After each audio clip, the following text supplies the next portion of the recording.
Indian troops in their fresh act of state terrorism martyred another Kashmiri youth in the Kupwara district today. The youth was killed by the troops in a fake encounter during a cordon and search operation in the Lolab area of the district. The operation continued till last reports came in.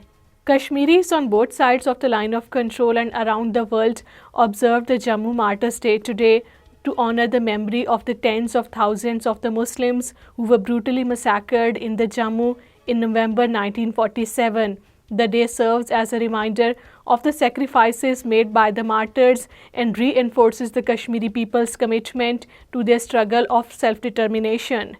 All parties Hurriyat Conference has paid rich tribute to the martyrs of the 1947 Jammu massacre on their anniversary, reiterated that the Kashmiri people remain committed to achieving the martyrs' mission.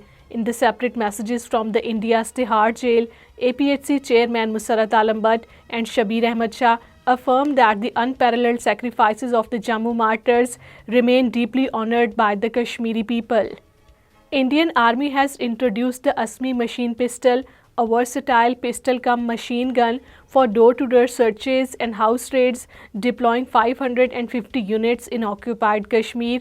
ASMI was designed by the Colonel Prasad in collaboration with the Defence Research and Development Organization. It is being promoted as a crucial addition to the Indian Army's Northern Command, responsible for the operations in occupied Kashmir. Kashmiri political leaders have expressed support for the resolution passed in the Assembly of Occupied Kashmir calling the restoration of the territory's special status that was revoked by the Indian government in 2019. Occupied Kashmir Assembly today passed a bill seeking the restoration of the territory's special status, receiving the broad backing from the members of the PDP, CPIM, AAP and other parties, with the BJP being the sole opposition during the voice vote in the assembly.